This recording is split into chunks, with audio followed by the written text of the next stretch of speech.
अध्याय 411 blue lava estate की साजिश। व्यस्त दिनों में समय उड़ जाता है।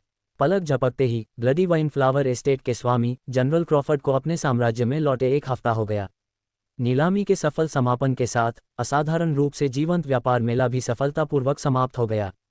मोनरो टेवेज जनरल क्रॉफर्ड का बेटा क्रॉफर्ड के अनुसार डार्क मून पर सीखने आया था। मुनरो मूलतः एक घमंडी स्वभाव के थे।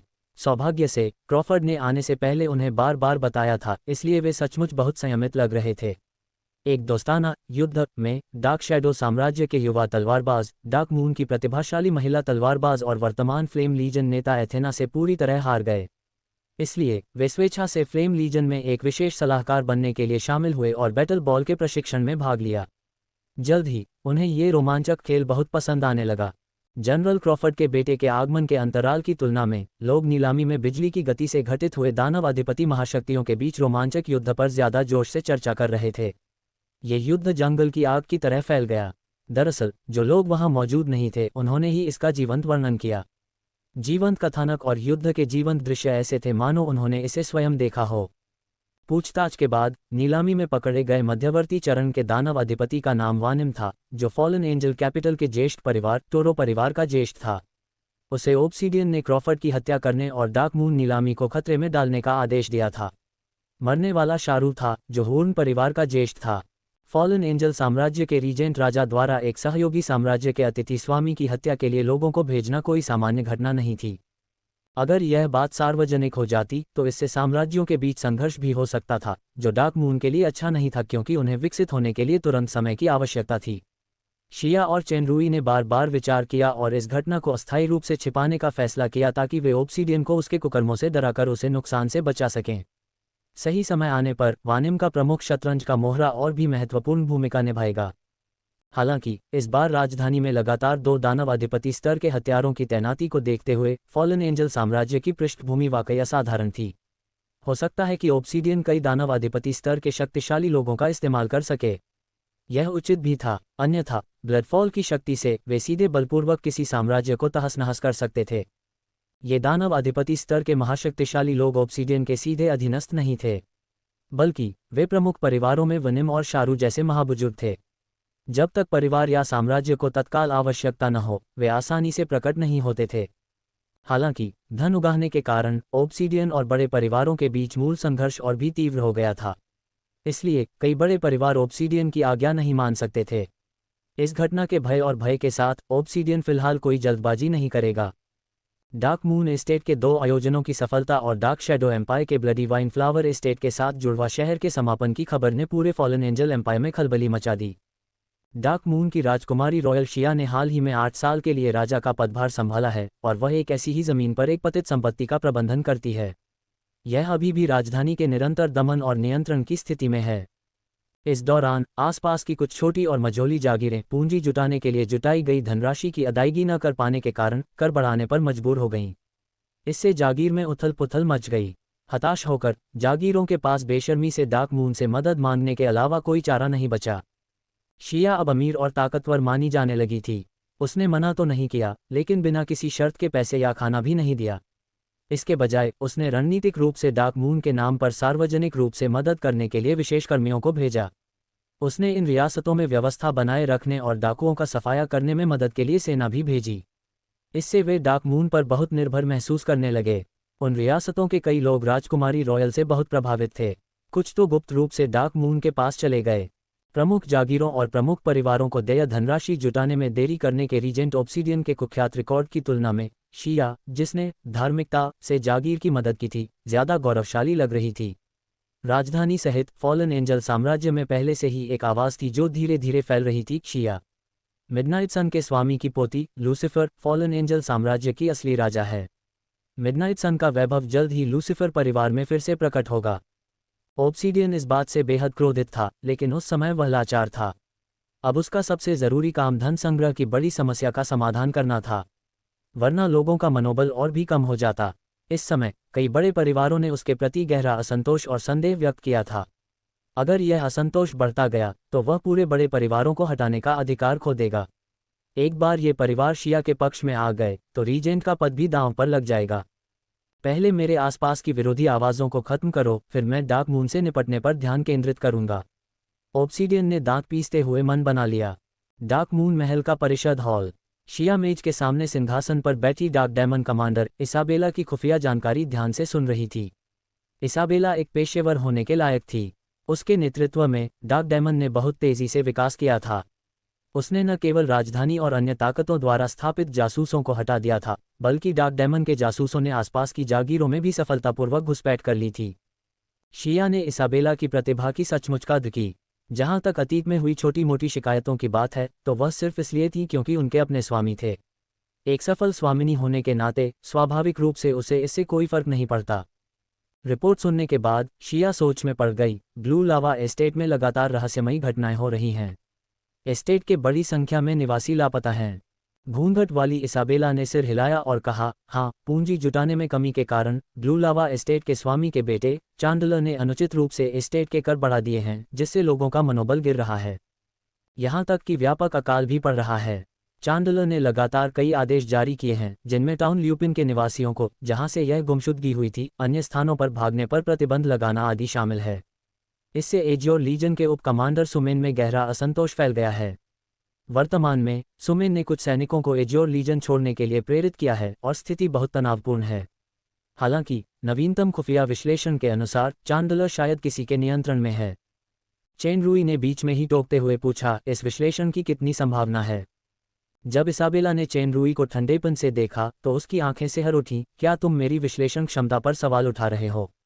क्या तुम जानते हो कि सिर्फ इस विश्लेषण के लिए जरूरी जानकारी पाने के लिए डार्क डेमन ने कितने लोगों को खोया है?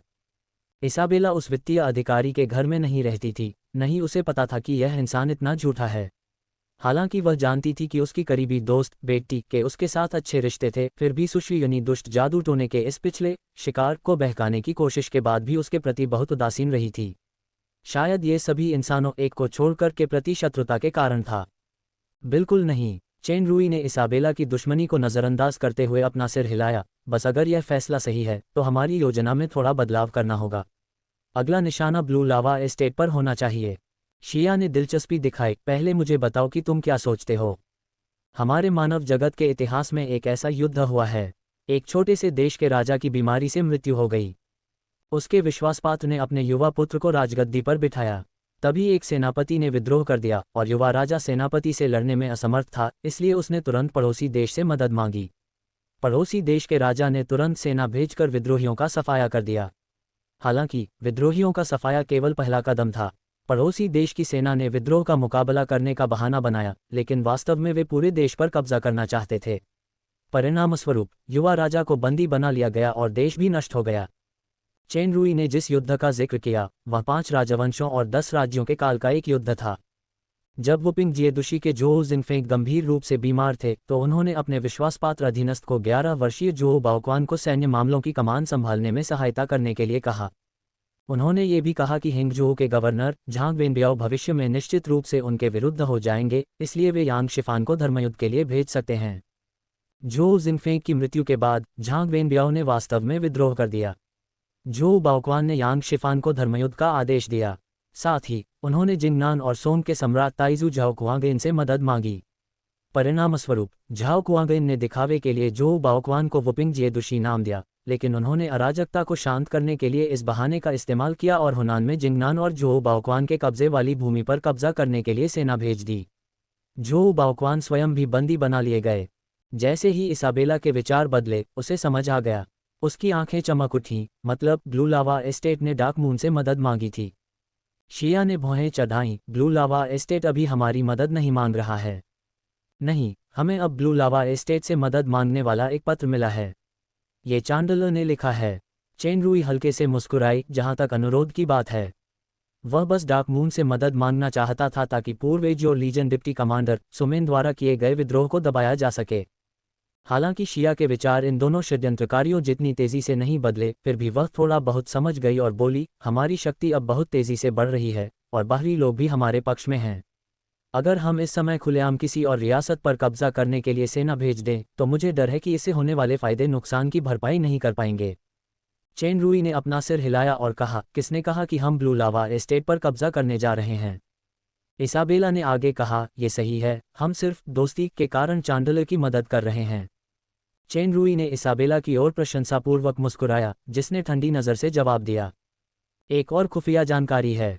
ब्लू लावा एस्टेट का एक मुफ्त प्रशिक्षक सोत्सेन, जो दानव सम्राट के मध्यवर्ती चरण तक पहुंच गया था, ल्यूपिन शहर में रहता था जहां ये गुमशुदगी हुई थी। गुमशुदगी की जांच करते समय उस पर हमला किया गया और उसकी हत्या कर दी गई। उसकी मृत्यु की स्थिति को देखते हुए प्रतिद्वंद्वी की शक्ति दानव सम्राट के चरम चरण या यहां तक कि दानव अधिपति स्तर तक पहुंच गई होगी। इस बीच गुमशुदगी की घटना बहुत अचानक हुई, यहां तक कि हमारे द्वारा भेजे गए जासूस भी सच्चाई का पता नहीं लगा सके। इसके बजाय कई कुलीन घायल हो गए। चेन रूई ने भौहें चढ़ाईं और कहा, क्या चांडलर ने शहरवासियों के जाने पर रोक नहीं लगाई थी? क्या इस मामले का उससे कोई लेना देना है, या उन लोगों से जो उसे नियंत्रित करते हैं? और सुमेन के एजियोर लीजन छोड़ने की वजह शायद ये थी कि उसे कुछ अंदरूनी जानकारी पता थी, या शायद उसे कोई निर्देश मिला था। मुझे इस व्यक्ति के बारे में और जानकारी चाहिए। एक दानव सम्राट के पावर हाउस पर हमला किया गया और उसे मार दिया गया, नगरवासी गायब हो गए, चांडलर नियंत्रण में हो सकता है। क्या ऐसा हो सकता है कि किसी ताकत ने अपना ध्यान ब्लू लावा एस्टेट पर केंद्रित कर लिया है, जिसने डार्क मून के खिलाफ अपने ऑपरेशन के विफल होने के बाद अपने स्वामी को खो दिया है? चेन रूई के विचारों को बाधित करते हुए शिया की आवाज़ सुनाई दी, ठीक है, ये हमारे अगले कदम की दिशा होगी। इतना कहकर राजकुमारी रॉयल हाइनेस खड़ी हुई और उन्होंने सर वित्तीय अधिकारी को गहराई से देखा। बिना किसी देरी के आप दोनों को सहयोग करना चाहिए और जितनी जल्दी हो सके मेरे लिए एक विशिष्ट कार्य योजना तैयार करनी चाहिए। इसाबेला ने सिर हिलाया और सोचने लगी। इस बीच वित्तीय अधिकारी महोदय ने राजकुमारी की कड़ी चेतावनी बड़े भाव से पढ़ी, बस सहयोग करो, कोई गलत इरादा मत रखो। वित्तीय अधिकारी ने तुरंत मासूमियत भरी नज़रों से जवाब दिया, लेकिन राजकुमारी की आंखों में शक और गहरा गया। जाहिर था कि वह भरोसे के लायक नहीं था, क्योंकि उसका आपराधिक रिकॉर्ड था। सटीक रूप से कहें तो वह बिल्कुल भी भरोसेमंद नहीं है। वित्तीय अधिकारी की निगाहें नाराजगी से भर गईं और उसने चुपचाप एक गुप्त इशारा किया, ऐसे मत बनो, ठीक है? ज़्यादा से ज़्यादा मैं आज रात गुप्त कमरे में खुली बाहों से महाराज के सामने एक आदमी की विश्वसनीयता साबित करूंगा। इसाबेला को उसका राज कब पता चलेगा? क्या चैंडलर ब्लिडफॉल के नियंत्रण में था या फिर चेन रूई की कोई और साजिश थी? शाम को शेरिफ के घर में एथेना, जोला और किया कमरे में बैठकर बातें कर रहे थे। किया चिंतित दिखी, चेन रूई 5 दिनों से बाहर नहीं आई है, कोई समस्या तो नहीं होगी ना? चिंता मत करो, एथेना ने दिलासा देते हुए कहा, वह ठीक होगा, उस पर भरोसा रखो। जोला ने यह भी कहा, इस तरह की ट्रेनिंग होना सामान्य बात है, चाहे वह लंबे समय तक ही क्यों न हो। मुझे याद है कि हाइबरनेट ड्रैगन नाम का एक दुर्लभ छद्म ड्रैगन होता है जो बिना खाए पिए 100 साल तक मोल्टिंग म्यूटेशन पूरा कर सकता है। इस सुविधा का उल्टा असर हुआ और किया को आश्चर्य हुआ, इसमें 100 साल लगेंगे। एक आवाज़ सुनाई दी, अगर मेरी छोटी किया आज रात मेरे साथ नहीं आती तो मैं एक शीतनिद्रा में सो जाने वाला अजगर बन जाऊंगा। चेन रूई, एथेना और किया की आवाज़ें एक साथ सुनाई दीं। दूसरी ओर जोला का चेहरा शांत था, मानो उसने बहुत पहले किसी को देखा हो। उसकी आंखों में खुशी साफ झलक रही थी, लेकिन उसने आगे कहा, मैं आपको बताना भूल गई कि हाइबरनेट ड्रैगन उभेलिंगी होता है, जिसे यिन यांग जानवर भी कहा जाता है। छी! चेन रूई ने किया का दिया पानी पिया ही था, ये शब्द सुनकर वो खुद को उगलने से नहीं रोक पाया। सच में कितना अजीब ड्रैगन होता है, तो क्या वो खुद से ही संभोग नहीं कर रहा होगा? किया खिलखिलाकर हंसी और एक तौलिया थमाते हुए बोली, हम तीनों ने अभी अभी तय किया है कि हम साथ सोएंगे। तुम्हें तो बस अपने हाइबरनेट ड्रैगन की तरह रहना चाहिए। चेन रूई का चेहरा कड़वा था। अगर किया और एथेना एक साथ सो रही हैं तो हम खुश प्रेमी होंगे, लेकिन अगर आप जोला को जोड़ देते हैं तो मुझे डर है कि मैं दरवाजे में भी प्रवेश नहीं कर पाऊंगा। प्रिय जोला, ओह चलो रात को साथ में सोते हैं, ठीक है? क्या एक साथ सोएं? ओह, किसी ने अपनी आंखें घुमाईं और कुछ निकाला, यदि आप सहमत हैं तो एक सुपर खजाना उपहार है। उसके इतना कहते ही जोला के हाथों में सुपर खजाना प्रकट हो गया। इस हल्के सफ़ेद ट्यूल को देखकर परी ड्रैगन को कोई खास उतार चढ़ाव महसूस नहीं हुआ, इसलिए वह संशय में पड़ गई, ये कौन सा खजाना है? ये मैजिक फैदर ट्यूल है। पहले इस पर खून की एक बूंद डालो। क्या ये गंदा नहीं होगा? मिस फेरी ड्रैगन ने ऐसा कहा, लेकिन उसकी उंगलियों पर खून की एक बूंद पहले ही उभर आई और वह सफ़ेद ट्यूल पर गिर गई। जैसे ही खून ने सफ़ेद ट्यूल को छुआ, पूरा मैजिक फैदर ट्यूल धीरे से चमक उठा। धीरे धीरे खून और रोशनी गायब हो गई और जादुई पंख वाला ट्यूल अपनी मूल सफ़ेदी में लौट आया। हालांकि जोला के दिल में खून और मांस के मिलन का एक अजीब सा एहसास हुआ, मानो यह सफ़ेद ट्यूल उसके शरीर का ही एक हिस्सा हो। सफ़ेद ट्यूल के विभिन्न शक्तिशाली गुण उसके मन में उभरने लगे। ये वस्त्र गति को 1.2 गुना बढ़ा सकता है, शारीरिक शक्ति, आत्मिक शक्ति और जादुई शक्ति को 2 गुना तक पुनर्स्थापित कर सकता है, साथ ही जादुई प्रतिरोध को भी काफ़ी बढ़ा सकता है। इसमें लाइटवेट नामक एक निष्क्रिय कौशल भी है। जब आप पर कोई घातक हमला होता है तो ये खतरे से बचने के लिए स्वचालित रूप से टेलीपोर्टेशन को सक्रिय कर देता है। इसका उपयोग प्रति घंटे 2 बार किया जा सकता है। क्षति की स्वचालित मरम्मत के अलावा इसमें विस्तारशीलता और आकार परिवर्तन का एक विशेष कार्य भी है। दूसरे शब्दों में, आप इस जादुई पंखट्यूल को किसी भी आकार और रंग में बदल सकते हैं। चेन रुई के शब्दों ने तीनों महिलाओं की आंखों में एक साथ चमक ला दी और उन सभी की नज़रें इस ट्यूल पर टिक गईं। पहले बताई गई अत्यंत शक्तिशाली विशेषताओं की बात तो दूर, ये तथ्य कि यह अपना रूप और रंग स्वतंत्र रूप से बदल सकता था, सभी महिलाओं को आकर्षित करने के लिए पर्याप्त था। ठीक है, क्या अभी खून की बूंद खून पहचानने के लिए थी? ज़ोला तो बहुत जानकार थी। उसने तुरंत मुख्य प्रश्न पर ध्यान दिया। 120% और 200% बफ विशेषताएं भी होती हैं। क्या ये कोई महाकाव्य स्तर की कलाकृति है? साधारण उपकरणों के लिए अधिकतम बफ 15% था और इसमें नकारात्मक विशेषताएं भी हो सकती हैं। उत्कृष्ट श्रेणी के उपकरणों के लिए अधिकतम बफ 30% था और आमतौर पर कोई नकारात्मक विशेषता नहीं होती थी। पौराणिक श्रेणी के उपकरणों के लिए अधिकतम बफ 50% तक पहुंच सकता था। हालांकि उच्च महाकाव्य श्रेणी के उपकरण एक कलाकृति थे और उन्हें केवल उनके बफ गुण से नहीं मापा जा सकता था, लेकिन 50% से अधिक और वर्तमान 200% बफ तक, यह एक पूर्ण विशेषता थी जो केवल एक महाकाव्य श्रेणी की कलाकृति में ही हो सकती थी। वह जानती थी कि चेन रुई एक त्रिविशेषज्ञ मैकेनिक मास्टर था, लेकिन उसने उम्मीद नहीं की थी कि वह कलाकृतियां बनाने में सक्षम था। तो क्या वह औषधि और यांत्रिकी दोनों का महान गुरु नहीं है? चेन रुई ने सिर हिलाया। यह महागुरु से विरासत में मिला एक कलाकृति कवच है।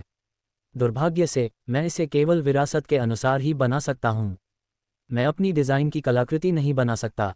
आपने अभी अभी गुरु को पहचानने के लिए खून बहाया है, इसलिए आपके अलावा कोई भी इस जादुई पंखट्यूल की शक्ति को सक्रिय नहीं कर सकता। एथेना और किया दोनों ने ईर्ष्या दिखाई। इस पोशाक का प्रभाव बहुत शक्तिशाली है और इसमें विशिष्टता का गुण भी है। ये दानव क्षेत्र की 7 कलाकृतियों की तरह है जिनका उपयोग शाही परिवार के बाहर के लोग नहीं कर सकते। किसी को छोड़कर, ये बहुत नाइंसाफ़ी है। मैं भी यही चाहती हूँ। ज़्यादा से ज़्यादा, अगली बार जब हम सेक्स करेंगे तो मैं चश्मा पहनूंगी। छोटी नौकरानी ने अपने होंठ काटे और कुछ ऐसा कहना चाहती थी जिससे आज रात हाइबरनेट ड्रैगन फिर से इंसान बन जाए, लेकिन एथेना और ज़ोला के सामने बोलने में उसे शर्मा रही थी। झिझकते हुए उसके हाथ में वही सफ़ेद ट्यूल दिखाई दिया। उसकी आंखें अचानक चमक उठीं। एक ये मत कहना कि मैं नाइंसाफ़ी कर रहा हूँ। चेन रुई ने दूसरा एथेना को थमा दिया। वह हंसते हुए बोला, ज़ोला, अगर तुम्हें ये तोहफा पसंद आया तो चलो आज रात हम सब साथ सोते हैं। ओह, मेरे लाभ लेने के बाद भी मुझे नहीं पहचान पाए। ज़ोला की स्तब्ध दृष्टि देखकर चेन रुई अवाक रह गया। उसने अपनी घटिया योजना छोड़ दी। उसे अपना स्तर कम करना पड़ा और बाकी 2 पर ध्यान केंद्रित करना पड़ा। किया, क्यों न हम और एथेना? ओह, जाहिर है, वह चकित होने का नाटक करने के लिए किसी महिला की नकल कर रही थी। बिल्कुल नहीं, वो छोटी शैतान लड़की जो हमेशा सोने के समय मस्ती करने की शौकीन रहती है, वो भी उस नकली, काले दिल वाली, चश्मे वाली लड़की से संक्रमित हो गई है एथेना, तो फिर सिर्फ हम दोनों ही। चेन रुई, जिसने अपना मानक सबसे निचले स्तर पर रखा था, अचानक चिल्लाया, अरे अरे, अगर तुम नहीं मानती तो गुरु को पहचानने के लिए अपना खून मत बहाना। एथेना ने हैरानी से उसकी तरफ देखा, लेकिन उसकी उंगलियों से खून की एक बूंद तेजी से सफ़ेद ट्यूल पर टपक पड़ी और वह चमकने लगा। फिर महिला शेरिफ ने पूछने का नाटक किया, क्या? चेन रुई को यह देखकर गहरा सदमा लगा कि उसका पैर लगभग डगमगा रहा था। अपनी संगति का चरित्र ही बदल जाता है। मेरी सबसे प्यारी और अनमोल एथेना भी मुझसे छीन ली गई। आप सभी, किसी के अपनी भावनाओं को भड़काने और अपना आक्रोश व्यक्त करने की प्रतीक्षा किए बिना 3 महिलाओं के साथ नाटक फिर से शुरू हो गया। किया, मुझे कौन सा स्टाइल अपनाना चाहिए? लुक डिज़ाइन करने में मेरी मदद करो। मैं भी। ज़ोला, औरतों वाली लंबी ड्रेस तुम पर जंचती है। मुझे सोचने दो, पिछली बार वाली वी नेक वाली जैसी, लेकिन आस्तीन। एनएन, हल्के नीले और सफ़ेद रंग की महिला जैसी पोशाक। हाँ, एथेना, तुम्हें एक साधारण और बोल्ड शॉर्ट स्कर्ट पहननी चाहिए। एनएन। चेन रुई अचंभित होकर तीनों महिलाओं को उत्साह से चर्चा करते हुए देख रही थी कि रूप रंग कैसे डिज़ाइन किया जाए। कड़वे मूल निर्माता को स्पष्ट रूप से नज़रअंदाज कर दिया गया था। लूट का माल बांटने का सिलसिला जारी रहा। जल्द ही जहरीला अजगर और उसकी पत्नी, साथ ही रोमन और उसकी पत्नी भी आंगन में प्रकट हुए। विनिमय केंद्र ने इस बार 6 प्रकार की कलाकृतियां जोड़ीं, 3 प्रकार के हथियार और 3 प्रकार के कवच। हालांकि कुछ समय पहले नीलामी घर और व्यापार मेले से बहुत सारी सामग्रियां प्राप्त हुई थीं, फिर भी वे पर्याप्त नहीं थीं, खासकर हथियारों के लिए आवश्यक दुर्लभ सामग्री। चेन रूई ने केवल एक लंबी तलवार नॉर्थ सी बनाई जिसे उसने अपने इस्तेमाल के लिए रखा। कवच की बात करें तो उसने 6 मैजिक फेदर ट्यूल और एक भारी कवच ओवरलॉर्ड आर्मर बनाया। उसने पिछले थंडरस साउंड के 2 और कवच बनाए। सामग्री शोधन, सूत्र खरीद, ब्लूप्रिंट खरीद, रिफाइनरी खर्च आदि की लागत को गिनते हुए चेन रूई का लगभग 200 मिलियन आभा पर्याप्त नहीं था। सौभाग्य से उसने आभा प्रदान करने वाले आभा फल का एक बड़ा भंडार जमा कर रखा था और अंततः उसने उत्पादन पूरा कर लिया। वर्तमान में उसके पास केवल 6 मिलियन आभा शेष थी। मैजिक फेदर ट्यूल महिलाओं की पसंदीदा थी। डेलिया और क्रोबेलिस के अलावा उसने राजकुमारी रॉयल हाइनेस के लिए भी एक ट्यूल आरक्षित किया था। शेष रोमन और पग्लियो स्वाभाविक रूप से एक अधिपति कवच साझा नहीं कर सकते थे, लेकिन रोमन की शैली मुख्यतः गति पर आधारित थी। उसके लिए सबसे उपयुक्त उपकरण हल्का कवच मिस्टिक जेड कवच त्वरण प्रभाव वाला था। इसलिए अधिपति कवच जहर वाले अजगर को दिया गया और रोमन को गर्जन ध्वनि दी गई। इस थंडरस ध्वनि के गुण थे: थंडर जादुई क्षति को 110% तक बढ़ाता है, मरे हुए लोगों की क्षति को 180% तक बढ़ाता है, गति की गति को 52% तक बढ़ाता है, दोगुनी क्षति की 24% संभावना और अतिरिक्त थंडर हमले की 20% संभावना बढ़ाता है। चेन रूई के मुकाबले मरे हुए लोगों से होने वाली क्षति काफ़ी कम हो गई थी, लेकिन थंडर जादुई क्षति काफ़ी बढ़ गई थी। रोमन, जो वायु तत्व में पारंगत था, के लिए यह निश्चित रूप से एक ज़्यादा व्यावहारिक विशेषता थी। रोमन को सबसे ज़्यादा आकर्षित करने वाली चीज़ थी बढ़ी हुई गति की विशेषता। बेल्फेगोर शाही परिवार पहले से ही 7 शाही परिवारों में सबसे तेज था। ये खजाना उसके लिए खास तौर पर बनाया गया था। एक और थंडरस साउंड के लिए सबसे उपयुक्त उम्मीदवार इसाबेला होनी चाहिए, जो बेल्फेगोर शाही परिवार से भी थी। हालांकि सुश्री यानी क्रोबेलिस की घनिष्ठ मित्र थीं, लेकिन उन्होंने अभी तक इस मंडली में प्रवेश नहीं किया था, इसलिए उनसे कई बातें गुप्त रखी गई थीं। इसलिए ये कलाकृति पेग्लियो को दी गई, जो निकट युद्ध में सबसे शक्तिशाली था। भविष्य में उपयुक्त अवसर मिलने पर वह उसके लिए एक और कलाकृति बनाएगा। 5 महिलाओं को, जिनमें डेलिया भी शामिल थी, मैजिक फेदर ट्यूल की शैली के बारे में बात करते देख तीनों पुरुषों ने एक साथ टोस्ट किया और मुस्कुराए। रोमन लगातार अपनी नई थंडरस साउंड के साथ बजाता रहा और बोला, तुम तो कमाल के लीडर हो। तुम तो कलाकृति भी बना सकते हो। मैं अब उस महान गुरु की पूजा करना चाहता हूँ। बेशक, मैं ये पुष्टि करने का साहस करता हूँ कि मास्टर वुकोंग में ड्रैगन का खून होना चाहिए। पगलियो ने पन्ना जैड वाइन का एक घूंट लिया और संतुष्टि के साथ अपने शरीर पर अधिपति कवच को देखा। वो तो जाहिर है बंदर है, ठीक है। चेन रूई बुदबुदाया, किसी भी काबिल इंसान को अपने पूर्वजों के खेमे में खींच लाना। क्या ये डेड डक ड्रैगन क्रॉसओवर किसी एलियन का है? नेताजी, मुझे पता है कि आपने और मेरी आंटी ने एक योजना बनाई है। डार्क मून जल्द ही ब्लू लावा एस्टेट में सेना भेजेगा। क्या मैं जान सकता हूं कि कौन जाएगा? एथेना और मैं फ्लेम लीजन के अभिजात वर्ग का नेतृत्व करेंगे। ओह, हम अगुइल को भी लाएंगे। विश्लेषण और विचार विमर्श के बाद चेन रूई और इसाबेला ने सेना की नेता एथेना को स्वयं सेना का नेतृत्व करने देने का निर्णय लिया। जहां तक चेन रूई का प्रश्न है, उसने एथेना के साथ जाने का पुरजोर अनुरोध किया, मुख्यतः इसलिए कि वह एथेना की सुरक्षा के प्रति आश्वस्त नहीं था। उसकी वर्तमान शक्ति महादानव राजा के प्रारंभिक चरण तक पहुंच चुकी थी और कठिन प्रशिक्षण के अंतर्गत मध्यवर्ती चरण तक पहुंचने की काफ़ी संभावना थी, लेकिन ब्लू लावा एस्टेट की स्थिति अभी अज्ञात थी। संभवतः कोई अप्रत्याशित खतरा होगा। इसाबेला को चेन रूई की असली ताकत का अंदाजा नहीं था। उसकी नज़र में ये वित्तीय अधिकारी बस एक चालाक, कमज़ोर इंसान था जिसमें ताकत की कमी थी। शुरुआत में वह इस बोझ के साथ जाने के सख्त खिलाफ थी, लेकिन चेन रूई ने कई कारण ढूंढ निकाले और एथेना के साथ जाने पर जोर दिया। उसने रहस्यमयी अंगरक्षक अगुइले को भी इसमें शामिल कर लिया। इसाबेला जानती थी कि अगुइले ने लाल आत्मा के स्वामी जोश को हरा दिया था और टाउनलीथ के जंगल में हुए लॉर्ड्स के युद्ध में राजधानी के दूत रुस का सिर काट दिया था। उसकी शक्ति उससे भी ज्यादा थी, जो दानव सम्राट के शुरुआती दौर में थी। इस व्यक्ति द्वारा एथेना और चेन रूई की रक्षा करने में कोई समस्या नहीं होनी चाहिए। इस मानव की बुद्धि बल प्रयोग से परे कई समस्याओं का समाधान कर सकती है, इसलिए उसने अब और जोर नहीं दिया। शिया ने इस प्रस्ताव को मंजूरी दे दी। फिलहाल डार्क मून की फ्लेम लीजन अपने साथियों का चयन और तैयारियों में जुटी हुई थी। संभवतः वे 3 दिनों के भीतर आधिकारिक रूप से रवाना हो जाएंगे। मैं समझ गया, तो फिर किसी को तो किसी न किसी मोड़ पर एगेल का रोल निभाना ही होगा। रोमन की आंखें नम हो गईं और उसने कहा, मुझे ही क्यों न करने दिया जाए। मैं सारा दिन अपनी आंटी की लोगों को ट्रेनिंग देने में मदद करता रहा हूँ। अब मैं थक गया हूँ, इसलिए सांस लेने के लिए बाहर जा सकता हूँ। सर लीडर और मृतबत्तक ड्रैगन ने एक दूसरे को देखा और साथ ही शक भी जताया। उनकी प्रतिक्रियाएं देखकर मास्टर रोमन गुस्से से पागल हो गए। क्या यह इसलिए है क्योंकि आपने देखा कि ब्लू लावा एस्टेट के युद्ध में बड़ी संख्या में लोगों के मारे जाने के बाद कई विधवाएं हैं? चेन रुई ने एक विधवा प्रेमी को सीधे तौर पर एक प्रश्न के साथ उजागर किया। पगलियो ने भी तीखे शब्दों में कहा, वह थका हुआ नहीं है, वह कामुक है। हे, देखो तुमने क्या कहा। रोमन बस शरारत से मुस्कुराया। जोला की नज़र इधर देखते ही उसने समझ लिया कि मिस फेरी ड्रैगन की इंद्रियां बेहद तेज हैं, इसलिए उसने तुरंत एक नेक और विस्मयकारी चेहरा बना लिया। तुम दोनों गंदी सोच वाले, क्या मैं रोमन हूँ? बेल्फिगोर ऐसा? चेन रुई और पगलियो ने एक साथ पूछा, क्या ऐसा नहीं है? रोमन ने जोला को डेलिया से कुछ बातें फुसफुसाते हुए देखा। जब डेलिया गवर्नेंस एसोसिएशन से निकली, चर्चा का एक छोटा सा घेरा उसकी ओर बढ़ा। उसे मन ही मन लगा कि चीज़ें ठीक नहीं चल रही हैं। उसने जल्दी से कहा, मैं बस नेता की मदद करना चाहता हूं और इस कलाकृति की शक्ति भी आजमाना चाहता हूं। मदद करने के लिए क्या है? डेलिया की आवाज़ सुनाई दी। रोमन जानता था कि डेलिया ने अभी अभी मिस फेरी ड्रैगन की बदनाम करने वाली बातें सुनी होंगी। उसे डर था कि अगर उसने उन्हें समझाया तो बात बिगड़ जाएगी, इसलिए उसने तुरंत अपने दोनों बुरे दोस्तों की तरफ देखा। चेन रुई ने अपने साथी का तुरुप का पत्ता दिखाया, चकित होने का नाटक किया और मदद के लिए रोमन के इशारे को अनदेखा कर दिया। मुझे समझाओ, पगलियो ने कर्तव्यबोध से कहा, जिससे रोमन लगभग भावुक हो गया। बात कुछ यूं है, चेन रुई और मैंने ब्लू लावा एस्टेट साथ जाने का फैसला किया।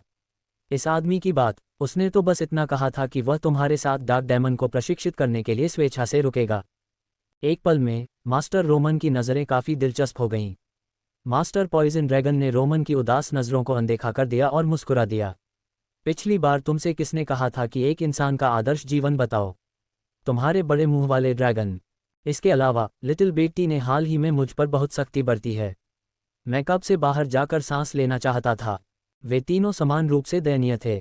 टाउन लीग में जीत के बाद डार्क मून, जो सेना में कम महत्वपूर्ण था, ने अंततः एक बड़ा कदम उठाया।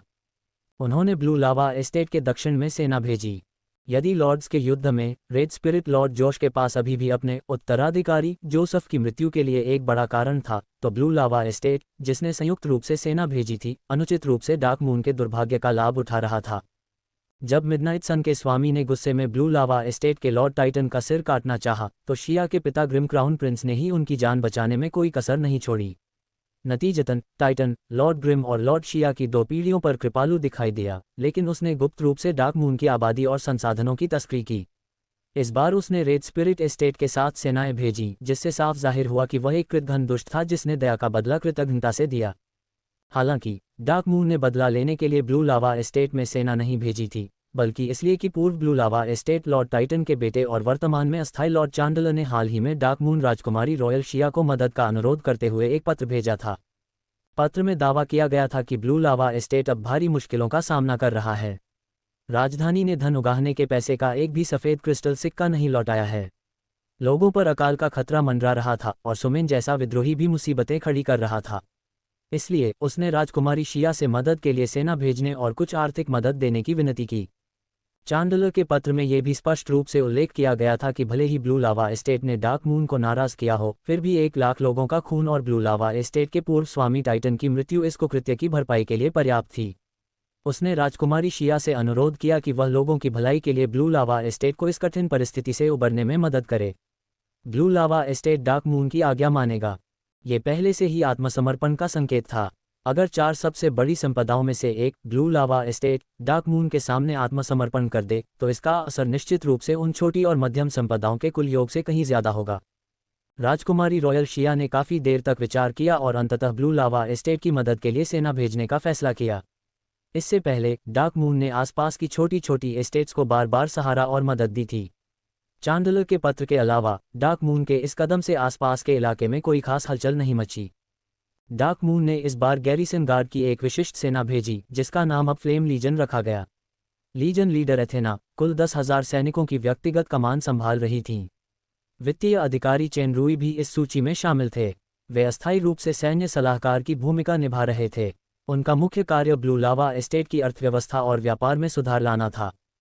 सुरक्षा की दृष्टि से शिया ने रेड ब्लड लीजन के वर्तमान उपनेता, क्लोक गैंग के नेता अगुइले को भी सेना के साथ भेजा, ताकि वित्तीय अधिकारी चेन रुई सहित महत्वपूर्ण कर्मियों की सुरक्षा सुनिश्चित की जा सके। अगुइले की पहचान हमेशा से रहस्यमय रही है। कहा जाता है कि किसी ने उसका असली चेहरा नहीं देखा था। उसने एक बार जोसेफ के पतन में अहम भूमिका निभाई थी। उसने असाधारण बुद्धिमत्ता का परिचय दिया था। टाउन लीथ के जंगल में हुए युद्ध में वह रहस्यमयी लबादाधारी जिसने लाल आत्मा के स्वामी जोश को हराया था और राजधानी के दूत रुस को मार डाला था, संभवतः लबादा गिरोह का नेता था। चाहे नागरिक हो या सैन्य, डार्क मून को अपने सभी कुलीनों को भेजने वाला माना जा सकता था। वे ब्लू लावा एस्टेट की सहायता के लिए दृढ़ थे। जब ज्वाला सेना के अभिजात वर्ग, जिसे चेन रूई ने शांति सेना का उपनाम दिया था, यानकोह शहर से गुजर रहे थे, तो एथेना ने कोई चक्कर लगाने या तेजी से आगे बढ़ने का आदेश नहीं दिया। इसके बजाय उन्होंने सेना को वहीं तैनात रहने का आदेश दिया। सेना के अभिजात वर्ग ने इस रहस्यमयी मृत्यु स्थल, जहां 1 लाख नीली लावा सेना दफन थी, को लेकर काफी सतर्कता और घबराहट भी दिखाए। वे पूरी रात पहरे पर रहे।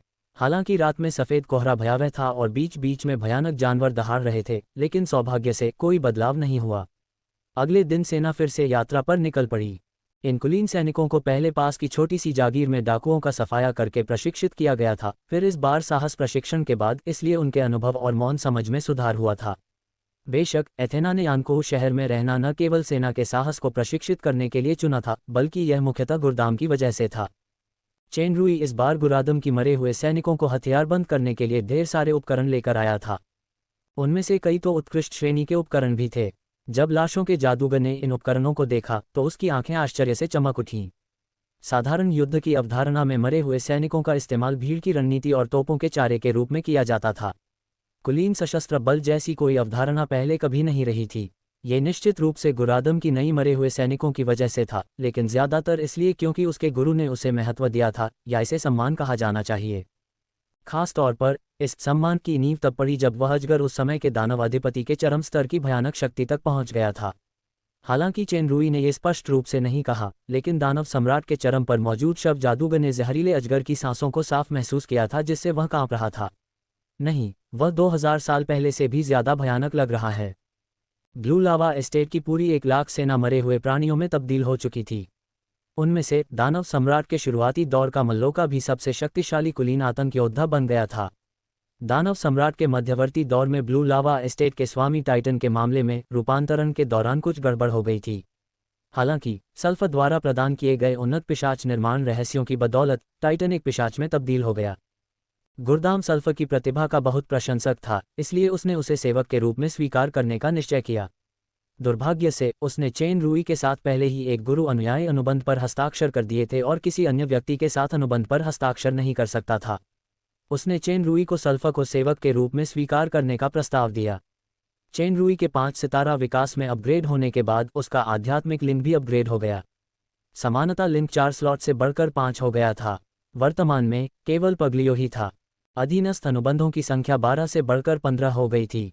गुरादम और सैमुअल ने स्वामी अधीनस्थ अनुबंध पर हस्ताक्षर किए। 7 लोगों, इम्प्सली, डोडो, टिम, रॉयस और 2 अन्य लोगों ने, साथ ही सेलिन ने स्वामी सेवक अनुबंध पर हस्ताक्षर किए।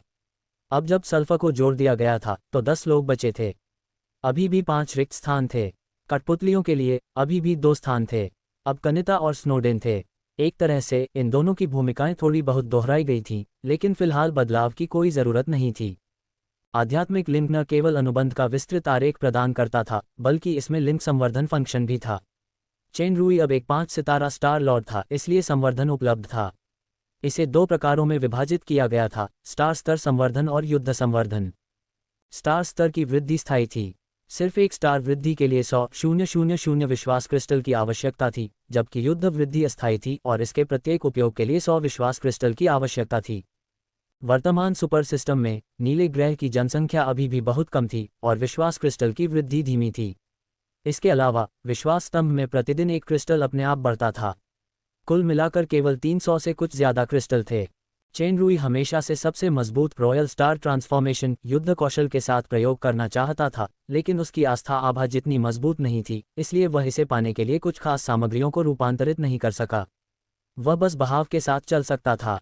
फिलहाल वह इस लिंक एनहांसमेंट फंक्शन को फिर से आजमाने से पहले क्रिस्टल को 1000 तक बचाना चाहता था। मरे हुए लोगों की सेना पूरी तरह से हथियारों से लैस थी।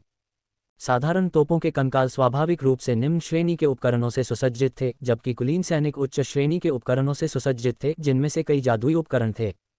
उदाहरण के लिए, नव विकसित कंकाल धनुर्धर सभी जादुई धनुष से सुसज्जित थे। कंकाल जादूगरों के पास जादुई कंगन थे जो जादुई शक्ति को बढ़ाते थे और आत्मिक शक्ति को शीघ्रता से पुनः प्राप्त करते थे। कंकाल घुड़सवार सेना और कंकाल युद्ध अश्व हल्के कवच और वस्त्र पहनते थे जो रक्षा को तीव्र और सुदृढ़ बनाते थे। आतंक शूरवीरों के उपकरण उत्कृष्ट श्रेणी के थे। कुलीन आतंक शूरवीर, मल्लोका और कुलीन पिशाच, टाइटन तो लगभग पौराणिक श्रेणी के कवच और हथियारों से भी सुसज्जित थे।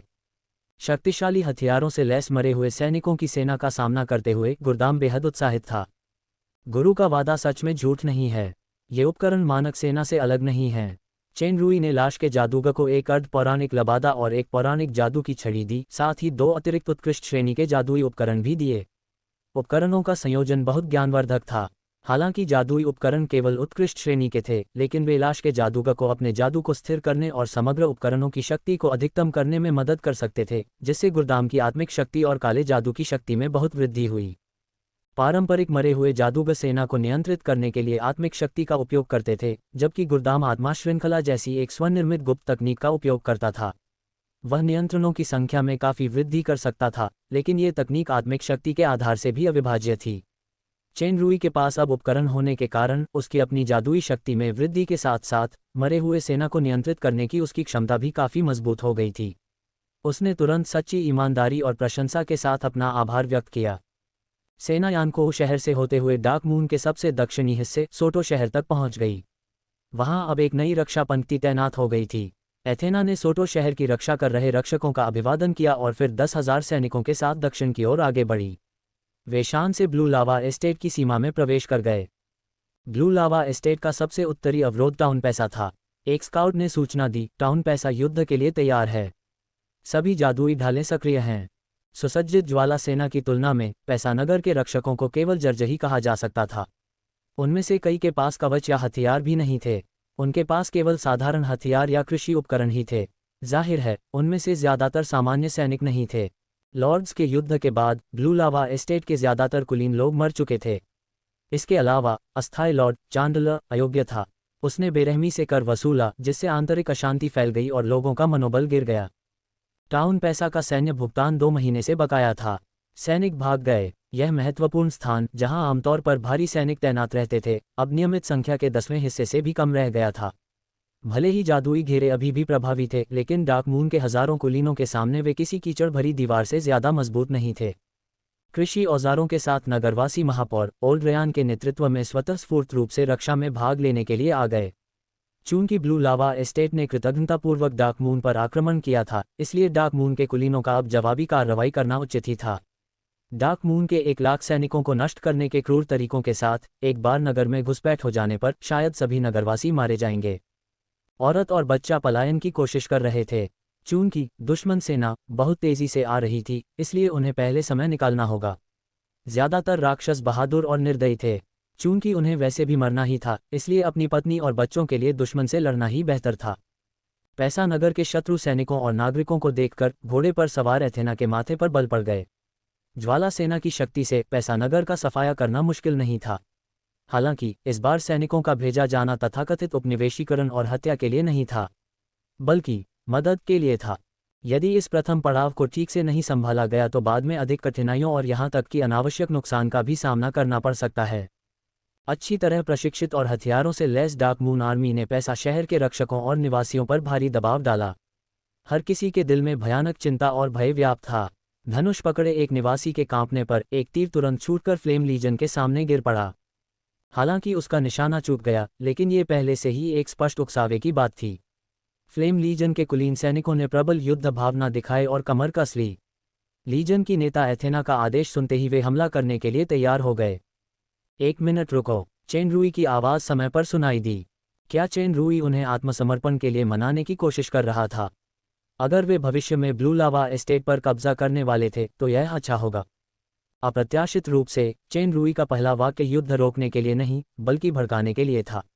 डार्क मून के सबसे शक्तिशाली ब्लेड फ्लेम लीजन के कुलीनों, मुझे जवाब दो, क्या तुम आसानी से रक्षा को नष्ट कर सकते हो और अपने सामने इस शहर का सफाया कर सकते हो? हाँ, साफ और ऊंची आवाज में दृढ़ निश्चय झलक रहा था। ऊंचे मनोबल और अप्रत्यक्ष दबाव ने पैसा शहर के सैनिकों और नागरिकों को और भी तनावग्रस्त कर दिया। किसी को भी शक नहीं था कि दुश्मन सिर्फ एक ही हमले में उनकी दयनीय रक्षा को पूरी तरह से ध्वस्त कर देगा। अगर आप किसी दुश्मन का सामना कर रहे हैं तो हमारी सेना की सेनापति एथेना पूरी सेना को तुरंत हमला करने का आदेश देंगी, जिससे दुश्मन पल भर में चूर चूर हो जाएगा। हालांकि बहादुर और निर्णायक सेनापति ने ऐसा कोई आदेश नहीं दिया। हालांकि इस रियासत ने कुछ समय पहले ही हमारे रिश्तेदारों और संपत्तियों को लूटने और कत्लेआम करने के लिए हमारी रियासत पर कृतज्ञतापूर्वक आक्रमण किया था। फिर भी दोष केवल उनके शासक का है, आपके सामने मौजूद निर्दोष सैनिकों और नागरिकों का नहीं। आक्रमणकारियों ने खून की कीमत चुकाई है। हम डार्क मून की सबसे शक्तिशाली सेना हैं। भविष्य में हम दानव क्षेत्र की सबसे शक्तिशाली सेना होंगे। हमें अपना साहस साबित करने के लिए निर्दोषों का कत्लेआम करने की जरूरत नहीं है। क्या उस इंसान की आवाज़ किसी जादुई चीज़ से तेज हो गई थी? यह इतनी शक्तिशाली थी कि लोगों को उस बहादुर आदमी की याद आ गई जो उस जमाने में सबसे पहले रेड स्पिरिट आर्मी पर टूट पड़ा था। बताओ, राजकुमारी रॉयल हाइनेस ने अपनी सबसे शक्तिशाली फ्लेम लीजन को ब्लू लावा एस्टेट में क्यों भेजा? ब्लू लावा एस्टेट की मदद के लिए, एथेना के नेतृत्व में दसियों हजार लोगों ने एक साथ चिल्लाकर कहा। चेन रूई ने संतुष्टि में सिर हिलाया। वह घोड़े पर सवार होकर कुछ कदम आगे बढ़ा और टाउन पैसा के पहरेदारों से चिल्लाया, टाउन पैसा के सैनिकों और नागरिकों, मैं डार्क मून का वित्तीय अधिकारी चेन रूई हूँ। सबसे पहले मैं अपनी मातृभूमि की रक्षा के आपके साहस को सलाम करता हूँ। हालांकि हम आज ब्लू लावा एस्टेट में आपके घर पर आक्रमण करने, प्रतिशोध लेने और मारने के लिए नहीं, बल्कि शांति और मित्रता के लिए आए हैं। हमारी राजकुमारी रॉयल शिया को ब्लू लावा एस्टेट के प्रतिनिधि स्वामी चांडलर से मदद के लिए एक ज़रूरी पत्र मिला है। ये देखते हुए कि ब्लू लावा एस्टेट के लोग भयंकर कष्ट में हैं, उन्होंने पिछले कुकर्मों को दरकिनार कर हमें मदद के लिए भेजा है। हम ब्लू लावा एस्टेट के विद्रोह को दबाने के साथ साथ अर्थव्यवस्था और समृद्धि को बहाल करने में मदद करेंगे। कृपया जादुई घेरा हटाएं और अपनी शत्रुता को दूर रखें। हम कभी भी किसी सैनिक या नागरिक को नुकसान नहीं पहुंचाएंगे। पैसा शहर के सैनिक और नागरिक एक दूसरे को देखने लगे। लगता है मैंने चेन रूई का नाम पहले भी सुना है। वह डार्क मून के समृद्ध विकास के लिए एक महत्वपूर्ण व्यक्ति प्रतीत होता है। वह एक इंसान भी है। इस इंसान ने अभी जो कहा वह बिल्कुल सही है। दोनों पक्षों की ताकत में इतना बड़ा अंतर होने पर प्रतिरोध करना वाकई नामुमकिन है।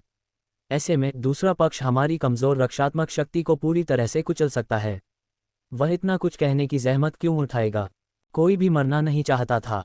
बचने की उम्मीद सुनकर कई लोगों की नज़र में रयान पर पड़ी। बूढ़ा रयान एक काला एल्फ था जिसकी उम्र 300 साल से भी ज्यादा थी। शहर में उसकी बहुत इज्जत थी। ये जानकर कि डार्क मून आर्मी आ गई है, सेना का प्रभारी गैरिसन कप्तान जल्दी से भाग गया। रयान ही वह व्यक्ति था जिसने शहरवासियों को बचाव में शामिल होने के लिए प्रेरित किया ताकि उनकी पत्नियों और बच्चों को भागने का समय मिल सके। हालांकि बूढ़ा रयान बूढ़ा हो रहा था, इसका मतलब यह नहीं था कि उसे मौत का डर नहीं था। इसके विपरीत बुजुर्ग लोग अंतिम क्षण से ज्यादा डरते थे। लेकिन डार्क एल्फ ने सावधानी से ऊंची आवाज में पूछा, मैं मेयर रयान हूँ।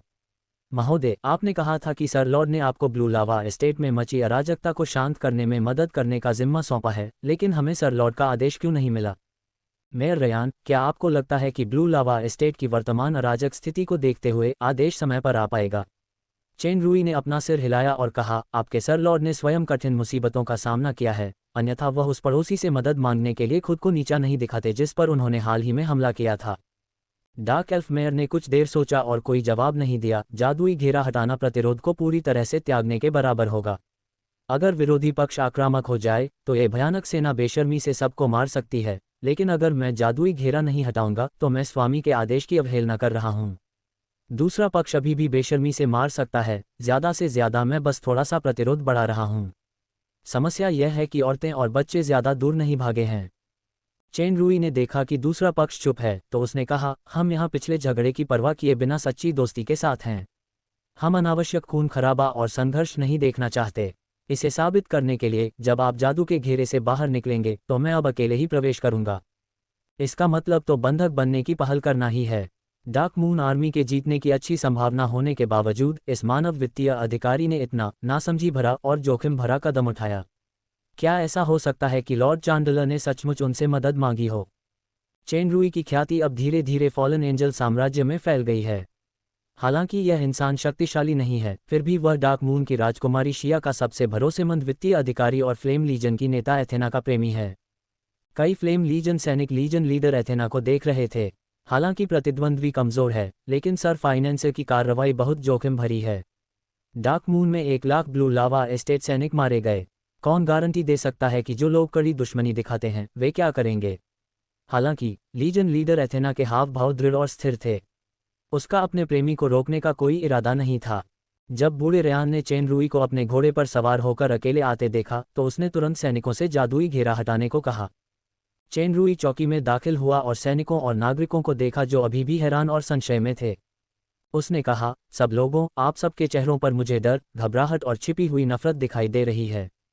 हमारे बीच हुए एक बेवजह के युद्ध ने बेवजह की नफरत पैदा कर दी है।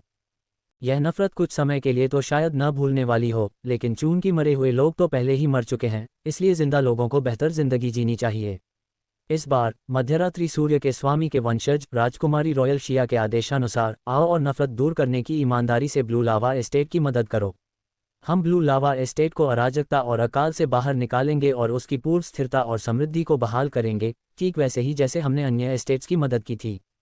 इन शब्दों ने कई लोगों को छू लिया और अंततः ओल्ड रेयान ने सिर हिलाया और कहा, सर ने अकेले यहाँ आने का जोखिम उठाया, ये सब कुछ साबित करने के लिए पर्याप्त है। जब पैसा नगर के सैनिकों और नगरवासियों ने ये सुना तो उन्होंने एक एक करके अपने हथियार डाल दिए और फिर चौकी खुल गई। डार्क मून आर्मी सफलतापूर्वक पैसा नगर में प्रवेश कर गई। बूढ़ी रेयान और नगरवासियों को इस बात से तसल्ली मिली कि इस सेना ने अपेक्षा के अनुरूप न तो आगजनी की, न ही हत्या की और न ही लूटपाट की, बल्कि उन्होंने नगरवासियों को कोई परेशानी पहुंचाए बिना बड़े अनुशासन के साथ एक उपयुक्त स्थान चुना। इसके बजाय सेना की नेता एथेना के नेतृत्व में उन्होंने कुछ गरीब नगरवासियों की मदद के लिए भोजन का एक हिस्सा दान कर दिया। उन्होंने न सिर्फ लोगों को जरा भी नुकसान नहीं पहुंचाया, बल्कि नेकनियति से मदद भी की। ब्लू लावा एस्टेट की अपनी सेना भी ऐसा नहीं कर सकी। तभी ओल्ड रेयान ने अपनी पूरी सतर्कता हटा दी। उसने प्रशंसा करते हुए कहा, ये साम्राज्य के सबसे ताकतवर कुलीन सैनिक होने के लायक हैं। दरअसल इस तरह का अनुशासन कठोर प्रशिक्षण, पुरस्कार और दंड से पैदा होता था। एक बार एक उपनेता एक छोटी सी जागीर की देखभाल के लिए सैन्य तैनाती के दौरान अपने पुरुष हार्मोन पर नियंत्रण नहीं रख पाया। आंशिक रूप से मजबूरी में उसने जागीर की एक काली भूतनी महिला के साथ संभोग किया। नतीजतन जब ये घटना सामने आई तो सैन्य न्यायाधीश ने पूरी सेना के सामने उपनेता का सिर कलम कर दिया। एक अविश्वसनीय गपशप के अनुसार उपनेता के शरीर को अंधेरे भूत महिला द्वारा दफनाया गया था। एक व्यक्ति को मारकर बाकियों को चेतावनी देने की कई घटनाओं के बाद कड़े प्रशिक्षण और शिक्षा के साथ सेना के अनुशासन में काफी सुधार आया। ये कुलीन वर्ग आदेश का पूरी तरह से पालन करने में सक्षम थे। मेयर रेयान बहुत विनम्र हैं। चेन रुई ने कुछ देर सोचा और कहा, दरअसल हमारी राजकुमारी रॉयल हाइनेस को लॉर्ड चांडलर द्वारा भेजे गए विश्वासपात्र से केवल एक सहायता पत्र मिला था। अगर अब्बास परिवार के लिए विशिष्ट गुप्त विधि चिन्ह न होता तो वह इसे भी मनगढ़ंत समझती। हमने अभी सुना है कि टाउन ल्यूपिन में कई अजीबोगरीब घटनाएं हुई और एजियोर लीजन के उपनेता सुमेन ने विद्रोह कर दिया। हमें विशिष्ट विवरण नहीं पता, कृपया हमें कुछ बताएं मेयर। बूढ़ी रियान ने कुछ देर सोचा और बोली, town lupin blue lava estate के सबसे दक्षिणी छोर पर है। टाउन ल्यूपिन पार करने के बाद दक्षिण में मृत सागर है। ये हमसे बहुत दूर है। मुझे कोई खास खबर नहीं पता। मैंने अभी सुना है कि कई नगरवासी गायब हो गए हैं और सर लॉर्ड ने टाउन ल्यूपिन को बंद करने का भी आदेश दिया है। किसी को भी बाहर जाने की इजाज़त नहीं है। जनरल सुमेन के मामलों के बारे में ऐसा लगता है कि कोई और राज है। फिलहाल एजियोर लीजन का सिर्फ नाम ही बचा है और ये लगभग बिखर चुकी है। यहाँ कुछ सैनिक हैं जो वहाँ से भागकर आए थे। कहा जाता है कि जनरल सुमेन का एक महत्वपूर्ण पारिवारिक सदस्य टाउन ल्यूपिन में रहता है। तथाकथित विद्रोह शायद इसी से जुड़ा है।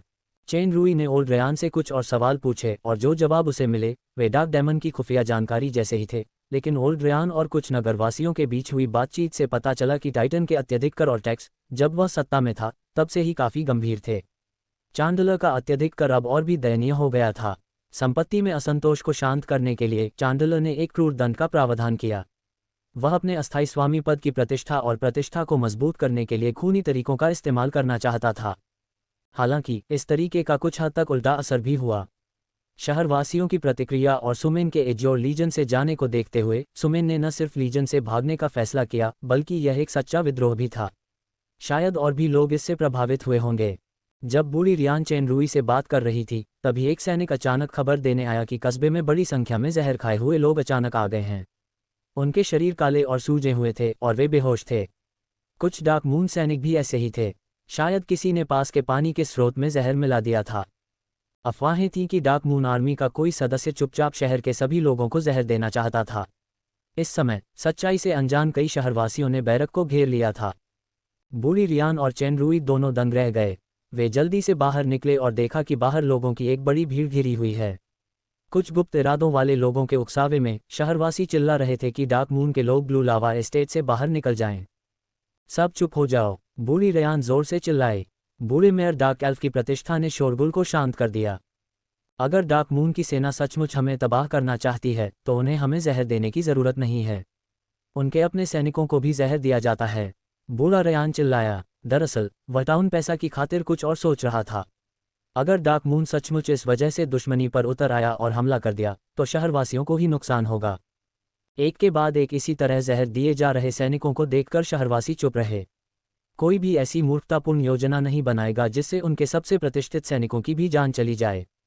कौन जाने ये कोई साजिश हो सकता है पुराने मेयर को भी उन्होंने रिश्वत दी हो। उनके आने से पहले शहर में ऐसी कोई घटना कभी नहीं हुई थी। एक आवाज़ सुनाई दी। इस सुराग के साथ कई लोग भी चिल्लाने लगे। हुआइमी। बूढ़े मेयर की नज़र अपनी उम्र के बावजूद अब भी तेज थी। उसने आगे चल रहे आदमी को देखा और गुस्से से बोला, साले कमीने, जब तेरे बूढ़े बाप तुझे शहर लाए थे तो वो भूख से मरने वाले थे। तुझे किसने बचाया और तुझे, इस कृतघ्न को, अब तक जिंदा रहने दिया? अब तू मुझे ही फंसा रहा है और कह रहा है कि मुझे किसी ने रिश्वत दी है। एक पल में सबकी नज़रें हुआइमी नाम के उस डार्क एल्फ पर पड़ीं। वह आदमी कुछ देर तक बोल नहीं पाया। पगलियों की आवाज़ चेन रूई के कानों में गूंजी। इस डार्क एल्फ की कमर से जहरीली सांसें निकल रही हैं। ये बचा हुआ जहर होगा। शायद वह इसे फिर से जहर देना चाहता है। चेन रूई ने बूढ़ी रेयान से कुछ बातें कहीं और गुस्से से आग बबूला हो गया। वह आगे बढ़ा, भीड़ को अलग किया और हुआमी को पकड़ लिया। पता चला कि जहर डालने वाली तुम ही हो। हुआमी हैरान रह गया। बकवास, आप कैसे? इससे पहले कि वह बोलना समाप्त करता, ओल्ड रेयान ने उसकी बेल्ट पकड़ ली और तुरंत एक बैग उठाया। यह क्या है? हुआइमी का उदास चेहरा अचानक पीला पड़ गया। वह हकलाने लगा और बोल नहीं पा रहा था। बूढ़े रेयान ने कई सालों तक शहर पर राज किया था, इसलिए स्वाभाविक रूप से उसकी अपनी प्रतिष्ठा और साधन थे। वह चिल्लाया, क्या तुम चाहोगी कि मैं तुम्हें अभी यह खिला दूं? हुआमी घुटनों के बल बैठ गया। महापौर महोदय, मुझे छोड़ दीजिए। एक काले कपड़े पहने आदमी ने मुझे ऐसा करने पर मजबूर किया था। उसने कहा था कि यह डार्क मून में मारे गए सैनिकों का बदला लेने के लिए था। एथेना ने तुरंत निर्णय लिया और आदेश दिया, ज्वाला सेना, शहर के प्रवेश और निकास द्वार तुरंत बंद कर दो। किसी को भी अंदर आने या बाहर जाने की अनुमति नहीं है। चूंकि ओल्ड रेयान टाउन पैसा की बेगुनाही साबित करने के लिए उत्सुक था, उसने जल्दी से पूछा, वह आदमी कैसा दिखता है? तभी उसकी आंखों के सामने पगलियों का एक भूतिया लबादा ओढ़े हुए रूप प्रकट हुआ। पगलियों की दोनों उंगलियों ने झट से हुआमी के माथे के पीछे दिखाई देने वाले तीखे क्रॉसबो बोल्ट को पकड़ लिया। हुआमी को एहसास हुआ कि वह जीवन और मृत्यु के कगार पर है, यहाँ तक कि उसके माथे पर ठंडा पसीना भी आ गया। सब लोग दंग रह गए। लगभग उसी समय पेगलियो की आकृति फिर गायब हो गई। फिर एक काली आकृति जमीन पर गिर गई। डार्क एल्फ हुआइमी, जो घबराया हुआ था, तुरंत उछल पड़ा। उसने काली आकृति की ओर इशारा किया और चिल्लाया, ये वही है। इसने मुझे जहर डालने के लिए रिश्वत दी थी, धमकी दी थी। बूढ़े रेयान ने एक अनजान चेहरा देखा जिसकी आंखों में एक भयंकर भाव था, लेकिन वह हिल नहीं पा रहा था। ऐसा लग रहा था जैसे उसने विरोध करने की क्षमता खो दी हो। यह मामला पहले से ही बहुत स्पष्ट है। किसी ने हमारे बीच मैत्रीपूर्ण संबंधों को भड़काने के लिए डार्क मून आर्मी को फंसाने की साजिश रची है। चेन रूई ने मौके का फायदा उठाते हुए ऊंची आवाज में कहा, कृपया निश्चिंत रहें कि हमारी सेना में सबसे अच्छे सैन्य चिकित्सक हैं और मैं जहर निकालने में भी माहिर हूं। हम जहर से प्रभावित शहरवासियों को जहर से मुक्त करने में जरूर मदद करेंगे। चेन रूई की जहर की कुशलता स्वाभाविक रूप से एक दिखावा थी। पगलियों के आसपास होने पर इस तरह के जहर को बेअसर करना कोई समस्या नहीं थी। इस क्षण नगरवासी चिल्ला उठे। असली अपराधी की आंखें, कान, मुंह और नाक एक साथ चांदी की रोशनी से चमक रहे थे और उसका पूरा शरीर फट गया। हालांकि इस विस्फोट की शक्ति फैलने से पहले ही एक अमूर्त बल क्षेत्र ने इसे नियंत्रित कर लिया था, इसलिए यह आसपास के नगरवासियों के लिए बिल्कुल भी खतरा पैदा नहीं कर सका। शक्ति समाप्त होने के बाद अमूर्त बल क्षेत्र गायब हो गया। केवल उसके अंग बचे जो चूर्ण में बदल गए और जमीन पर बिखर गए। ये हरकत करने वाला व्यक्ति पगलियो था, जो अगुइल बनकर खड़ा था। चेन रूई की आंखें थोड़ी सिकुड़ गईं। इस तरह का आत्मविनाश तो आम बात है। लगता है ब्लू लावा एस्टेट की इस यात्रा में शायद मुझे कोई पुराना दोस्त मिल जाएगा। पुराना दोस्त? क्या यह ओब्सीडियन की सेवा करने वाले बड़े परिवारों में से कोई था? टाउन पैसा में जहर का हंगामा धीरे धीरे कम हो गया। लगभग 2 दिन बाद जहर से पीड़ित सैनिक और नगरवासी सामान्य हो गए। इस दौरान चेन रूई ने जानबूझकर विभिन्न स्थानों पर छिपे डार्क डेमन सदस्यों के साथ सहयोग करने के लिए जनशक्ति भेजी ताकि टाउन पैसा को एक उदाहरण के रूप में इस्तेमाल करते हुए ब्लू लावा एस्टेट को डार्क मून आर्मी की मदद का प्रचार किया जा सके। पैसा शहर में डार्क मून आर्मी की कार्रवाई जल्द ही सार्वजनिक हो गई। तथ्यों ने साबित कर दिया था कि पहले पड़ाव की सफलता भी स्पष्ट थी। बाद में जिन जगहों से वे गुजरे वहां मूलतः ज्यादा विरोध नहीं हुआ। इसके विपरीत डार्क मून आर्मी के अनुशासन और सहायता की प्रशंसा की गई। हालांकि यह आक्रमणकारियों के स्वागत के लिए द्वार खोलने जैसा नहीं था, लेकिन अच्छी प्रतिष्ठा, शक्तिशाली बल और रयान की मदद के साथ ये खबर कि डार्क मून आर्मी सबसे कठिन समय में ब्लू लावा एस्टेट की मदद के लिए आई थी, एस्टेट में हर जगह फैल गई। मूल घृणा भी काफी कम हो गई थी। युद्ध के प्रति घृणा मुख्यतः शासक वर्ग द्वारा लाई गई थी, जो लाभ चाहता था, इसलिए इसे आम सैनिकों या नागरिकों द्वारा सहन नहीं किया जाना चाहिए। इसके अलावा बलवान को सम्मान मिलता है और विजेता सब कुछ ले जाता है, ये हमेशा से दानव लोक का नियम रहा है। ऐसे अनगिनत उदाहरण हैं जब पराजितों ने विजेता की सेवा करने और उसके प्रति वफादार रहने का चुनाव किया। जो लोग हार मानने को तैयार नहीं थे, उन्हें या तो मंच से हटना पड़ता था या फिर सीधे बाहर कर दिया जाता था। डार्क मून सेना की यात्रा बहुत तेज नहीं थी क्योंकि उसका उद्देश्य गति बनाना था। अब एस्टेट के लगभग सभी लोग जानते थे कि डार्क मून लॉर्ड चांडलर की मदद की गुहार पर आया था। उन्होंने ब्लू लावा एस्टेट की बहुत मदद की थी, यहाँ तक कि चांडलर को गुप्त रूप से नियंत्रित करने वाला व्यक्ति भी कुछ देर तक खंडन नहीं कर सका। अंततः dark moon flame legion blue lava estate, blue lava city के केंद्र में आ गया। अजीब बात यह थी कि ब्लू लावा सिटी ने न तो शहर के द्वार बंद किए और न ही उनका इंतजार किया जैसा कि अपेक्षित था। इसके बजाय शहर के द्वार पूरी तरह से खुल गए, मानो आपकी मर्जी हो। ब्लू लावा एस्टेट के शेरिफ वरिट और वित्तीय अधिकारी मूस ने विभिन्न बलों के नेताओं को प्रतिनिधि स्वामी चांडलर का प्रतिनिधित्व करने के लिए नेतृत्व किया, ताकि डार्क मून फ्लेम लीजन का गर्मजोशी से स्वागत और सौहार्दपूर्ण अभिवादन किया जा सके। ब्लू लावा एस्टेट और डार्क मून दोनों ही 4 प्रमुख एस्टेट में से एक थे। वरिट, मूस, चेन रूई और एथेना सभी बराबरी के पद पर थे, इसलिए चांडलर का प्रतिनिधित्व करते हुए उनका स्वागत करना कोई अशिष्टता नहीं थी। सज्जनों, सर लॉर्ड पहले आपका व्यक्तिगत रूप से स्वागत करना चाहते थे, लेकिन हाल ही में अस्वस्थ होने के कारण वे नहीं आ सके। कृपया मुझे क्षमा करें, महोदय। वित्तीय अधिकारी मूस थोड़े दुबले पतले थे। उन्होंने चेहरे पर मुस्कान के साथ कहा। इस बार उन्हें बहुत स्पष्ट रूप से पता चला कि डार्क मून के 3 नेता आए थे, अर्थात फ्लेम लीजन नेता Sheriff Athena, red blood legion उपनेता अगुइले और वित्तीय अधिकारी चेन रूई। चेन रूई बोला, सर मूस बहुत विनम्र हैं, सर लॉर्ड से व्यक्तिगत रूप से स्वागत करवाने की हिम्मत कैसे हुई? क्या मैं जान सकता हूं कि शहर के बाहर सेना के लिए कोई उपयुक्त जगह है? शहर के बाहर आपके सैनिक दूर से आए मेहमान हैं, इसलिए कृपया शहर के अंदर वाली बैरक में ही रहें। जब से एजियोर लीजन के उपसेनानायक सुमेन ने विद्रोह किया है, एजियोर लीजन की बैरक एक खाली पड़ाव बन गई है। अब इसका सदुपयोग किया जा सकता है। मैंने इसे साफ करने के लिए किसी को वहां भेजा है। कुछ ही देर में आपकी सेना के बहादुर सैनिकों के इलाज के लिए ढेर सारे संसाधन उपलब्ध हो जाएंगे। चेन रूई और एथेना ने एक दूसरे की ओर देखा, तो फिर बहुत बहुत शुक्रिया।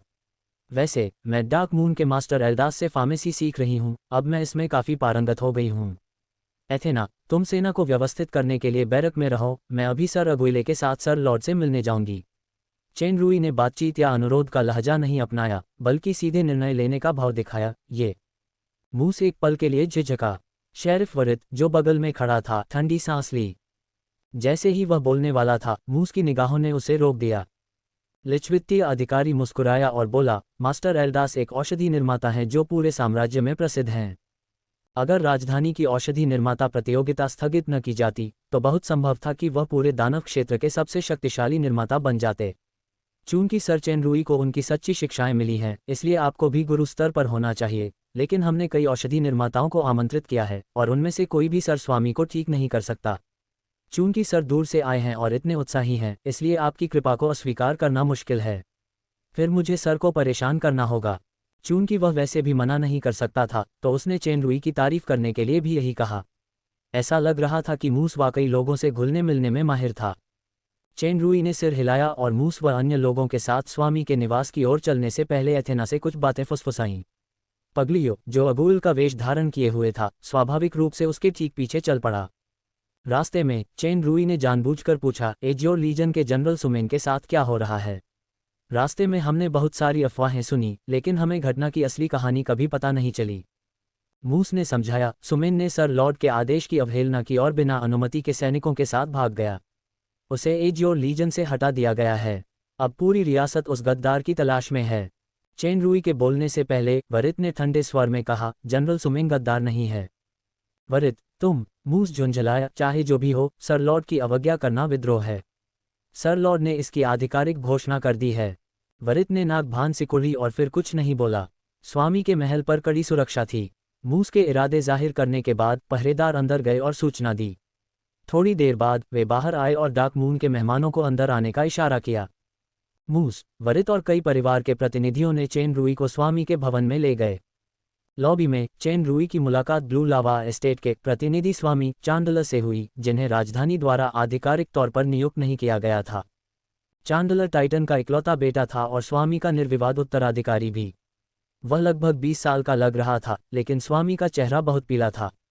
सिंहासन पर टिका उसका शरीर थोड़ा कमजोर लग रहा था और उसकी आंखें सुस्त थीं।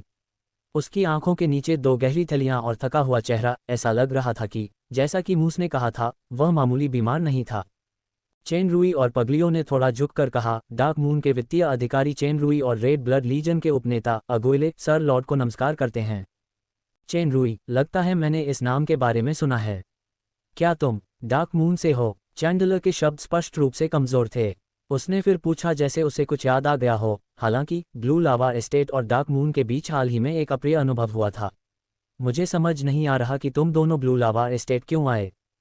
चेन रूई ने थोड़ा सा मुंह बनाया। मूस जल्दी से आगे बढ़ा और बोला, क्या सर लॉर्ड ने डार्क मून की राजकुमारी शिया को मदद के लिए नहीं लिखा था? डार्क मून की फ्लेम लीजन अब ब्लू लावा सिटी में आ गई है।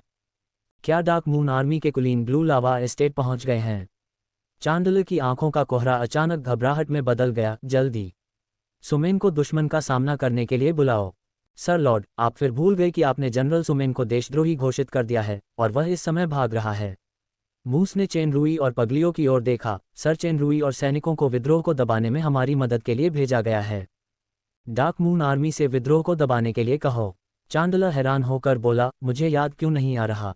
मूस ने आह भरते हुए चेन रूई से कहा, सर चेन रूई, कुछ समय पहले स्वामी संयोगवश बीमार पड़ गए थे। जैसा कि आप देख सकते हैं, जब बीमारी गंभीर होती है तो उन्हें बहुत सी बातें याद नहीं रहती।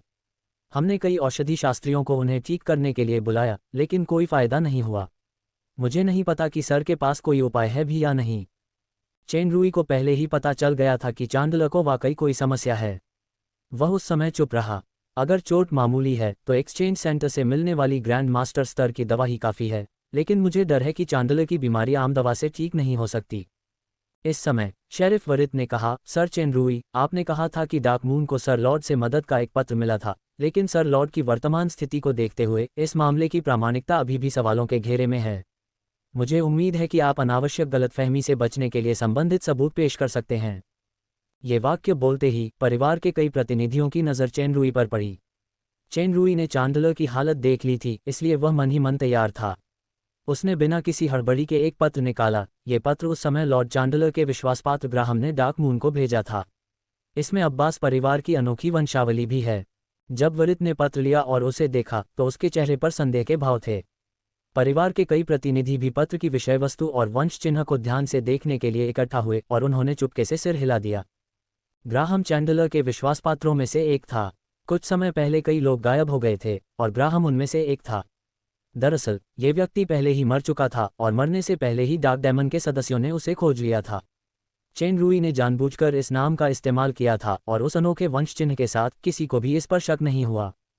दरअसल चेन रूई ने टाइटन को, जो बुरादम के नियंत्रण में पिशाच बन चुका था, यानको शहर से गुजरते समय खुद ही रक्तरेखा का निशान लगाने को कहा था, ताकि किसी भी स्थिति में उसे नुकसान न पहुंचे। अब ये वाकई काम आया। चांडलर की मौजूदा हालत में ये खत असली होने का दिखावा करने के लिए काफ़ी था। चांडलर को होश आने के बाद भी शायद उसे याद नहीं रहा होगा कि उसने ये खत लिखा था या नहीं। मूस चांडलर के पास गया और बोला, श्रीमान, लगता है आप सचमुच भूल गए हैं। जल्दी कीजिए और डार्क मून की फ्लेम लीजन से कहिए कि वे सुमेन के विद्रोह को तुरंत दबा दे ताकि वे जल्द से जल्द डार्क मून लौट सकें। इन शब्दों से चांडलर की दृष्टि धीरे धीरे धुंधली हो गई और उसने यंत्रवत कहा, हाँ, मेरे पिता और मैं सुमेन के बहुत पक्षधर थे, लेकिन उसने वास्तव में विद्रोह किया था। डार्क मून आर्मी, कृपया उस विद्रोही को जल्दी से मार डालो ताकि ब्लू लावा एस्टेट में शांति जल्द से जल्द बहाल हो सके। वह लिच माइंड लीडिंग का इस्तेमाल कर रहा है, एक ऐसा काला जादू जो लगभग लुप्त हो चुका है। उसके पास एक उत्परिवर्तित जादुई प्रतिभा भी होनी चाहिए जो समय और स्थान की बाधाओं के बिना दूसरे पक्ष के शब्दों और कार्यों में हेरफेर कर सके। जब तक लिच जादू हटाने की पहल नहीं करता या मारा नहीं जाता, तब तक नियंत्रक का विषय नियंत्रण से मुक्त नहीं हो सकता। चेन रुई के कानों में पगलियों की मधुर आवाज़ गूंजी। चेन रुई की आंखें चमक उठीं और उसने थोड़ा सिर हिलाया। विश्लेषणात्मक आंखों में मूस की व्यापक शक्ति डीप सी जोर थी। वह ऊपरी तौर पर एक उच्चतर दानव था, लेकिन वास्तव में वह एक चरम अवस्था का दानव राजा था, जो शेरिफ वरिट की सी स्तर की शक्ति से भी ज्यादा शक्तिशाली था। चेन रुई को लंबे समय से शक था। पगलियों द्वारा उसे याद दिलाने पर वह तुरंत समझ गया। चेन रुई ने जानबूझकर कुछ कदम उठाए और अचानक बोला, मुझे पता है। मेरे पास लॉर्ड चांडलर को सामान्य स्थिति में वापस लाने का कोई रास्ता हो सकता है। मूस की पलकें हल्की सी फड़कीं। सर चेन रुई, मुझे नहीं पता आप क्या कर सकते हैं, लेकिन किसी भी हालत में सावधानी बरतना ही बेहतर है। सर लॉर्ड का दर्जा बहुत ऊंचा है, कोई गलती नहीं होनी चाहिए। इसके अलावा हमने कई औषधि विशेषज्ञों को भी आमंत्रित किया है। ऐसा इसलिए है क्योंकि आप सिर्फ एक पोशन मास्टर को ही नियुक्त करते हैं। अगर आप किसी काले जादू के मास्टर को नियुक्त करते हैं तो हो सकता है आपको किसी चीज़ का पता चल जाए। चेन रुई के शब्दों ने मूस के चेहरे के भावों को काफी बदल दिया। हम इंसानों ने हल्के जादू के विपरीत काले जादू पर काफी शोध किया है। हालांकि मेरी शक्ति कमजोर है, फिर भी मैं इस तरह के काले जादू के करतब को पहचान सकता हूं। जहां तक मुझे पता है, इस तरह का जादू बहुत रहस्यमय लगता है, सिर्फ एक मास्टर स्तर। ओह, इसे तो दानव राजा स्तर और उससे ऊपर के जादूगर ही कर सकते हैं, है ना सर मूस? या मैं आपको काला जादू मास्टर कहूं? जैसे ही ये शब्द निकले, शेरिफ वरिट और कई परिवारों के प्रतिनिधियों ने अपने चेहरे के भाव बदल दिए और अपनी नज़रें पतली मूस पर घुमा दीं। क्या मूस ब्लिडफॉल में से एक था, या वह सिर्फ अपनी जागीर पर राज करना चाहता था?